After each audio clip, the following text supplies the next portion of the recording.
Gloria a Dios, hermanos, reciban una gran saludos y bendición de mi parte.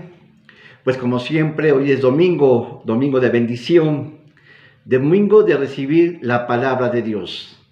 Hermanos, nada hay tan confortable, tan lleno de bendición como estar cerca de la presencia de nuestro Dios.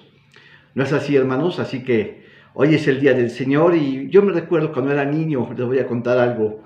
Mi papá nos decía, hoy es día del Señor, y íbamos los domingos así como no queriendo a la iglesia, ¿no? Cuando yo llegaba, hermanos, yo me sentaba, era un culto de casa, era una casita, yo buscaba un lugar siempre cerca de la cama, ahí había una cama de unos hermanos, entonces en cuanto llegaba yo me acostaba en esa cama y nomás levantaba la cabeza a ver si ya terminaba el servicio y no, pero yo era un niño, hermanos, bueno, así empecé. Y ahora, hermanos, Dios poco a poco, con los años, me fue llenando de bendiciones. Para mí es una gran bendición, hermanos, en el lugar que Dios me ha puesto. Amén. Bueno, y como voy a predicar un poquito largo, hoy me voy a apurar, gloria al Señor. Bueno, hace unas semanas empezamos a hablar acerca de la muerte y resurrección de Jesucristo. Y cuando Jesucristo resucitó, hermanos, no nos dejó a la deriva. Hermanos, Él dijo que iba a estar con nosotros siempre. Hermanos, y cuando él resucitó, Él tuvo una autoridad, Él tuvo, hermanos, un acto de victoria sobre la muerte y sobre Satanás. Así que Jesucristo nos entregó dos instrumentos de protección. Primeramente es la autoridad, hermanos, porque Él dijo, ahí digamos en en Génesis capítulo 1, versículo 26, dijo que nos había puesto arriba de los animales, ¿sí? Arriba de todo lo creado, así que eso es autoridad. Y también, hermanos, nos dio unos instrumentos de protección, que es la segunda cosa que nos dio, la protección, y esto contiene lo que es la armadura del creyente, del Señor. Así que, hermanos, Jesucristo no nos dejó y no nos abandonó, sino que nos dio estos dos instrumentos, un instrumento de autoridad y otro instrumento de protección, gloria al Señor. ¿Por qué? Porque Él sabía, hermanos, que nosotros en esta tierra nos íbamos a encontrar contra un enemigo que es mucho más fuerte que nosotros. Y este es el diablo, hermanos. El diablo sabemos que Él va a atacar siempre en oleadas. Por ejemplo, en Mateo capítulo 3, dice que el diablo le dejó por un tiempo a Jesucristo, en el tiempo de la tentación. Así que el diablo siempre ataca por oleadas, ¿sí? Él va y viene en varias ocasiones. En el día Él está atacándote, ya sea en los pensamientos, ya sea, ¿sí?, en las emociones o ya sea en la voluntad. Pero el diablo siempre está atacando, así que tenemos un enemigo mucho más fuerte que nosotros. Pero hermanos, con ello, hermanos, es ahora infinitamente débil en comparación a lo que Dios es. Así que Dios nos entregó elementos para contrarrestar la influencia del diablo. Dios nos entregó elementos, hermanos, para atacar, para resistir al diablo.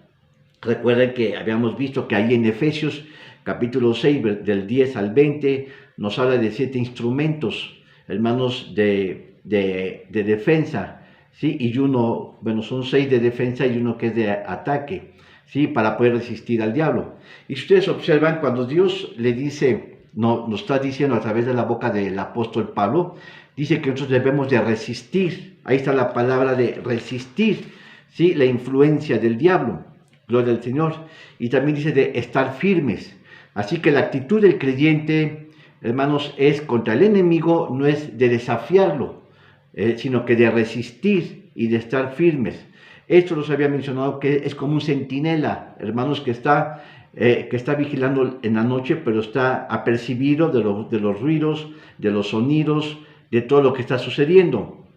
Así que, hermanos, la Escritura dice que nosotros debemos de resistir hacia el enemigo y de estar firmes. No es una situación de bravuconada, de desafiando al diablo, porque, hermanos, cuando uno toma esa actitud, lo que va a pasar es que el diablo nos va a vencer. Así que la Escritura dice que debemos de resistir, no de desafiarlo, de resistir, hermanos, de no ceder, ¿sí?, a las situaciones. Gloria al Señor. Así que la palabra habla de resistir, ¿sí?, y de y de estar firmes. Gloria al Señor. Pero también dice la Escritura que nosotros debemos de fortalecernos en el Señor. Así cuando habla de fortalecernos, es que no es nosotros, no es a través de nosotros, sino que es en la gracia de Dios que a través de Él nos va a fortalecer para atacar, hermanos, para contrarrestar la influencia del diablo. Recordemos, hermanos, que ¿sí? los mejores cristianos son los que están conscientes de sus debilidades, ¿sí? Pero saben que dependen de Dios y que a través de Dios Él nos va a dar la victoria. Así que el mejor cristiano no es el que más lee la Biblia, sino el que está consciente de sus debilidades y el que está dependiendo de la voluntad de Dios. Gloria al Señor. Así que nosotros, para vencer al diablo, debemos de resistir, hermanos, debemos de soportar las investiduras del diablo y también debemos, hermanos, de fortalecernos en el Señor. Eso es. Observen, hermanos, que el diablo siempre va a atacar por muchos flancos. El humano tiene muchas debilidades y el diablo va a atacar en la parte más débil de la condición humana. Por ejemplo, hermanos, puede atacar, digamos, el caso de las mujeres que son altamente sensibles en sus emociones, las va a atacar en los sentimientos. A los hombres, por ejemplo, los va a atacar, por ejemplo, en la vista, ¿sí? Y bueno, cada persona tiene ciertas debilidades. Así que el diablo va a atacar no en nuestras fortalezas, sino en nuestras debilidades. Y en eso el diablo se sabe bien cuáles son nuestras debilidades. Por eso debemos de contrarrestar esa influencia. Gloria al Señor. Así que en Escritura, ahí en Efesios capítulo 6, versículo 10, vamos a ver, Efesios 6, versículo 10. Observen, hermanos, esos instrumentos que Dios nos ha dado para contrarrestar la influencia del diablo. Dice, por lo demás, hermanos míos, confortaos en el Señor. Es decir, resistir, hermanos, nuestra fuerza depende no en nosotros mismos, sino en el Señor y en la potencia de su fortaleza. Vestíos de toda la armadura de Dios para que podáis estar firmes contra las acechanzas del diablo. Entonces, nuestro enemigo no es nuestra esposa, nuestro esposo, nuestro hermano, no es el del trabajo. Nuestro enemigo es el diablo, y el diablo es sumamente poderoso, porque no tenemos lucha contra sangre y carne, sino contra principales, contra potestades, contra señores del mundo, gobernadores de estas tinieblas, contra milicias espirituales en los aires. Si te das cuenta, hermanos, lo que está diciendo es que tenemos un enemigo mucho más poderoso que nosotros. Es una potestad espiritual, es el diablo, hermanos, y el diablo va a usar todas sus artimañas para hacerte caer. Dice, estad pues firmes, y aquí están, hermanos, cuéntenlas, ceñidos vuestros lomos de verdad, y vestidos de la cota de justicia, y calzados los pies con el apresto del evangelio de la paz, sobre todo tomando el escudo de la fe, con que podáis apagar los dardos del fuego del maligno, y tomar el yelmo de la salvación, y la espada del Espíritu de Dios, que es la palabra de Dios, y orando en todo tiempo. Son 6 instrumentos, hermanos, que Dios nos ha dado. Son 7, perdón. Son 6 instrumentos de defensa y uno es de ataque. Así que, bueno, la semana pasada y la antepasada empezamos a hablar sobre esto. La semana pasada hablamos del cinto de la verdad. ¿Qué es el cinto de la verdad? Hermanos, ¿de qué nos habla? Bueno, la verdad nos habla de la palabra de Dios. El cristiano, hermanos, debe de fortalecerse en la palabra de Dios. Por eso es tan importante, hermanos, la necesidad de que todos nosotros debemos siempre de leer la palabra de Dios. Muchas veces, hermanos, nosotros nos levantamos temprano porque se nos hace tarde. Hermanos, nos levantamos corriendo, nos metemos a la regadera y luego, hermanos, nos vestimos, comemos o desayunamos y nos vamos. Y yo pregunto, ¿y la palabra de Dios cuándo? Y llegamos a la casa, llegamos cansados, sí, y bueno, llega la noche, descansamos y se nos olvida la palabra del Señor. Hermanos, la palabra de Dios tiene que ser la prioridad ante cualquier cosa. La palabra de Dios, hermanos, debe ser, hermanos, la base de nuestra vida. Hermanos, ustedes recuerdan, cuando el diablo atacó a Jesucristo en el desierto, sí, fueron 3 embestidas. Una fue en el alma, otra fue en el cuerpo y otra fue en el espíritu. En esas tres embestidas, en Mateo capítulo 4, hermanos, Cristo Jesús detuvo las oleadas del diablo mediante, dice, escrito está, escrito está, escrito está. ¿Qué está diciendo, hermanos? Que Cristo Jesús se remitió a la palabra del Señor. La palabra de Dios, hermanos, es nuestra fuerza, hermanos, para contrarrestar la influencia del diablo. Y si uno no lee la palabra de Dios en las mañanas, hermanos, eso estamos en un gran peligro. No tenemos una defensa, no tenemos cómo defendernos, hermanos. El diablo, hermanos, el diablo va a atacar en esas partes débiles, pero tú debes de fortalecer nuestra mente, hermanos. La palabra de Dios debe estar siempre dentro de nosotros. La palabra de Dios, hermanos, es prioridad en nuestra vida. Mira, hermanos, yo desde antes de casarme, te digo con sinceridad, desde muy pequeñito, desde que yo tenía, yo creo que mis 20 años, yo empecé a leer siempre la Biblia en las mañanas. Yo tenía el trabajo, tenía que irme a trabajar, tenía que estudiar, tenía que hacer muchas cosas, hermanos. Yo trabajé desde muy pequeño, pero antes de levantarme leía la palabra del Señor. Hermano, eso es lo que nos va a dar sostenimiento, lo que nos va a dar fuerza, ¿sí? Para investir. Ahora, piensa, hermanos, que la palabra de Dios nos va a llenar en nuestra mente. Y nuestra mente tiene control sobre nuestro cuerpo. Y nuestra mente, hermanos, debe ser llena de la palabra del Señor. Amén. Bueno, ese es el cinto de la verdad. Pero también la semana pasada hablamos de otro elemento que debemos de fortalecernos. Dice ahí, vestíos con la coraza de justicia. ¿Y qué es la coraza? Bueno, la coraza es lo que va aquí, hermanos, en el pecho. Recordemos que es una armadura de un guerrero. Y precisamente el apóstol Pablo se inspiró en los soldados guerreros, en los guerreros, ¿sí?, de romanos y griegos, que precisamente ellos tenían esa vestimenta. Entonces Pablo la toma, hermanos, y crea el guerrero espiritual contra los enemigos. Así que cuando dice que vestidos con la coraza de justicia, esto habla de la protección, ¿sí?, contra el pecho.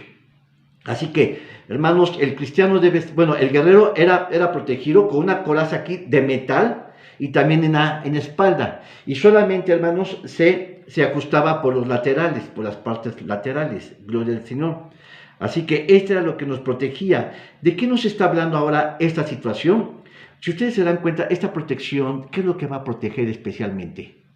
Nuestro vientre, nuestro pecho. Espiritualmente va a proteger nuestro corazón, ¿sí?, y nuestros sentimientos y nuestras emociones. Así que ahora, dice, vestidos de la coraza de justicia. Cuando dice la coraza de justicia, hermanos, habla de los sentimientos, de nuestras emociones, lo del Señor.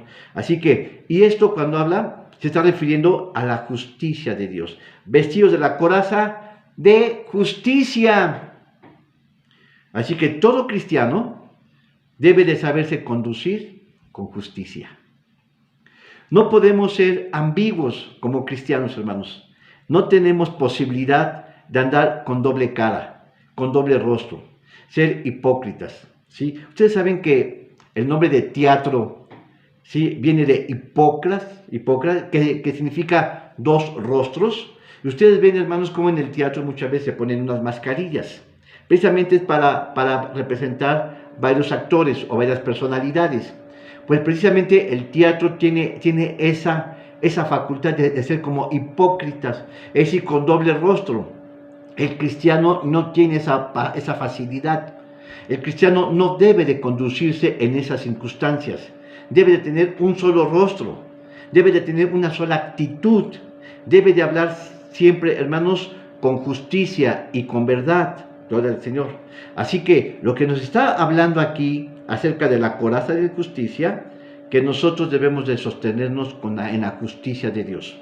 Nos está hablando de los sentimientos y de las emociones. Así que los sentimientos y las emociones equivalen a la justicia de Dios y a nuestra integridad. Eso es, hermanos. Mira, si tú no fueres cristiano, puedes engañar. Puedes transear en los negocios. Hermanos, puedes mentir en tu alma. Pero, hermanos, un cristiano no tiene esas oportunidades. No debemos ser así.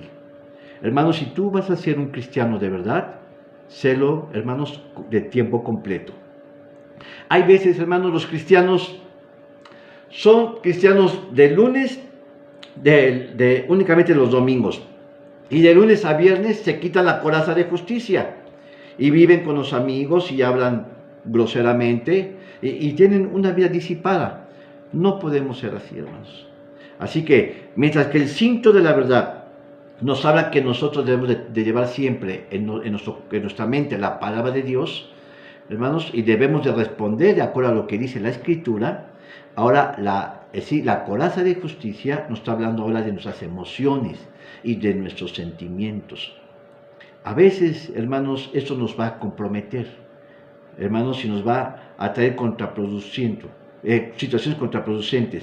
Pero, hermanos, la justicia y la integridad que nosotros, hermanos, siempre debe ser evidente en nosotros. No tenemos oportunidad de menguar en este sentido. Amén. Gloria al Señor. Bueno, hay un tercer aspecto, ahí en Efesios capítulo 6, versículo 15. Vamos a hablar ahora. Dice, y calzado los pies con el apresto del Evangelio de la paz. Dice, los pies, sí, con el apresto del Evangelio de la paz. Esta es una tercera armadura que usaba un guerrero. Ustedes recuerdan que los guerreros usaban los guerreros romanos, una especie de unas sandalias con un cuero que apretaba hasta los muslos. Y luego ese cuero estaba revestido de metal, lo que daba a entender que era una protección para los pies. Gloria al Señor. Lo primero que se menciona ahí, hermanos, es el Evangelio de la paz.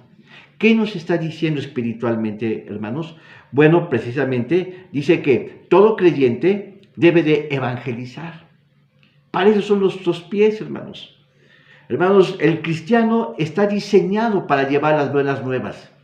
¿Sí? Está diseñado, hermanos, para llevar, hermanos, la palabra de Dios a todos lados. El cristiano, te voy a decir, hermanos, ¿sí?, debe de ocupar el mayor tiempo posible en la palabra del Señor. Gloria al Señor. Vamos a verlo precisamente, Isaías 52. Gloria al Señor. Isaías 52, versículo 7, dice, cuán hermosos son sobre los montes los pies del que trae alegres nuevas. Alegres nuevas nos está hablando del Evangelio del Señor. Nos está hablando de la palabra del Señor, del que predica la paz, del que trae nuevas del bien, del que publica la salud, del que dice de Sión, tu Dios reina. Hermanos, una de las características de un cristiano es que no debe de contentarse únicamente, hermanos, con que su familia conozca de Cristo. Vea más, hermanos, háblale a tus hermanos, háblale a tus vecinos, háblale, hermanos, al de la panadería. Un cristiano no solamente debe de conformarse con predicar la palabra del Señor, hermanos, a sus familiares. Debe de ir a más, debe de predicar las cosas para el Señor. Amén.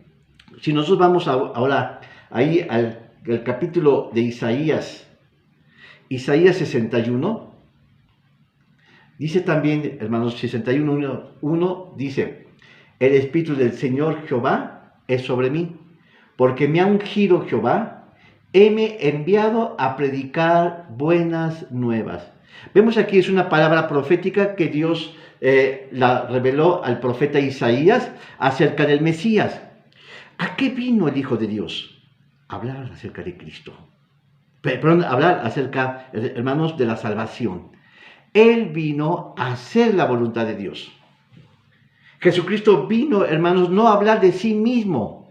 Jesucristo vino a sanar, vino a hacer milagros. Él vino, hermanos, a dar las palabras nuevas, de que la gente conociera de Cristo. Sí, del mismo. Dice, heme enviado a predicar buenas nuevas a los abatidos, a vendar a los quebrantados de corazón, a publicar libertad a los cautivos y a los presos abertura de cárcel. Eso es, hermanos, el propósito de cada uno de nosotros. Hermanos, hay pecados de omisión. Un pecado de omisión es cuando nosotros lo que debemos haber hecho, no lo hicimos. Así que si uno no predica la palabra del Señor, le está fallando a Dios. Hermanos, aún hay pecados de omisión, que lo que debiste haber hecho y no lo hiciste, te has convertido en un pecador. Así que, hermanos, nuestra nuestro deber como cristianos es llevar las buenas nuevas al Señor. Vamos a ir ahora al libro de Nahum capítulo 1, versículo 15. Dice, he aquí, dice, más acerca de ti mandará Jehová, he aquí sobre los montes los pies del que trae buenas nuevas, del que pregona la paz. Y observen, hermanos, las buenas nuevas está asociado a la paz. Así que, hermanos, Jesucristo también dijo, mi paz os doy, mi paz os dejo. No como el mundo la da, sino como yo os la doy. Así que Cristo Jesús es el Dios de la paz. Y Él está, hermanos, quien predica la palabra del Señor, está llevando la paz a los otros. Dice, he aquí sobre los montes los pies del que trae buenas nuevas, del que pregona la paz. Celebrad, oh Judá, tus fiestas, cumple tus votos, porque nunca más pasará por ti el malvado precio del todo. En otras palabras, hermanos, cada uno de nosotros debemos de llevar las buenas a toda la gente. Amén. Ahora, también habla de la paz. De la paz. Si nosotros vamos ahora en el libro de... ¿Qué es la paz? Bueno, la paz nos da tranquilidad, nos da sosiego. Es, hermanos, lo contrario a la turbación, a la intranquilidad, ¿sí? Hermanos, nuestra seguridad como guerreros no está en el grado de armas de guerra que tengamos para defendernos, sino nuestra seguridad es llevar la paz. Es decir, ¿de qué sirve que tengamos, hermanos, una vestidura de guerra, ¿sí? Si nosotros somos los provocadores de estos conflictos? Si nosotros llevamos paz entre las gentes, no habrá guerras. Así que nuestro propósito es mantenernos en la paz.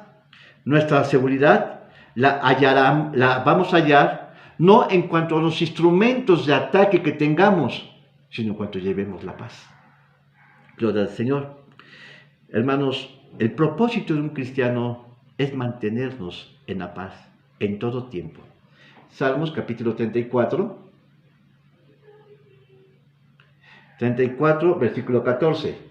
Dice, apártate del mal y haz el bien, busca la paz y síguela.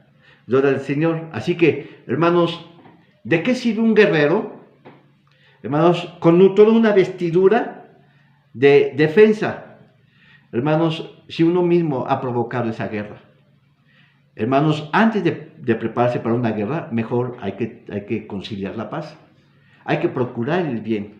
Muchas veces la paz la hacemos, la guerra la hacemos nosotros mismos. ¿En dónde? En la casa. Cuando nosotros mandamos dardos contra nuestra esposa, contra nuestro esposo, contra nuestros hijos, evidentemente estamos provocando la guerra. Gloria al Señor. Pero si tú mantienes la paz, el equilibrio, la ecuanimidad, tendrás la paz. Así que, hermanos, ¿de qué sirve una vestidura de guerra? ¿De qué sirve, hermanos, una armadura? Hermanos, si nuestras palabras crean dardos, ofenden.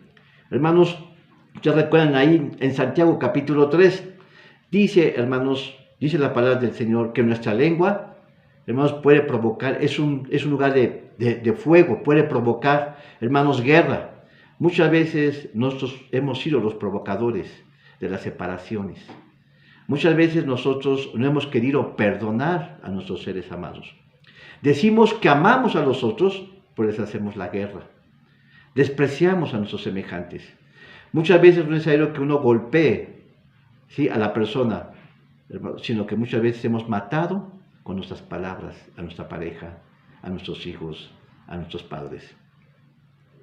Hermanos, las palabras son más hirientes a veces que los golpes. Las palabras destruyen matrimonios. Las palabras, hermanos, crean divisiones, crean enemistad. Gloria al Señor. Vamos a hablar de la paz. Job capítulo 22, versículo 21. Dice, amístate ahora con él y tendrás paz, y por ello te vendrá bien. Hermanos, si tú tienes un conflicto con tu hermano, busca la reconciliación. Te voy a decir, muchas veces yo me he enojado con mi esposa. ¿Y sabes qué? Sin reparo yo le he dicho, perdóname. muchas veces, hermanos, y no me avergüenzo. Hermanos, el hombre debe de buscar siempre la paz. El hombre, así como es autoridad, el hombre también debe, hermanos, de procurar, cuando se equivoque, buscar la paz. Dice la Escritura que mejor es el que se enseñorea de su espíritu que aquel que conquista una ciudad. Si tú tienes control de ti mismo, si tú buscas la reconciliación, si tú buscas el perdón de tu hermano, tú le has ganado. ¿Qué importa, hermanos, que te humilles? ¿Qué importa, hermanos, que quedes en vergüenza? Muchas veces yo he buscado la paz con mi esposa. A veces yo la he provocado. Y a veces yo la voy a buscar. Y sabes que cuando estás de espaldas, yo llego atrás de ella y yo la abrazo. Y le digo, perdóname. Hermanos, si no me avergüenza. Hermanos, si estoy inmensamente enamorado de mi esposa. Lo importante es la paz. Y eso es lo que debemos de incentivar. En Colosenses, capítulo 3, 15, hermanos, dice, y la paz de Dios gobierne en vuestros corazones. Dice gobernar. ¿Qué es gobernar, hermanos? Gobernar es saber conducir. Gobernar, hermanos, es conducir o dirigir algo o a alguien, una nación, una familia, un pueblo. Dice, y la paz de Dios, es decir, Dios es la paz. Dice Jesucristo, mi paz os doy, mi paz os dejo. Así que Dios es el Dios de la paz.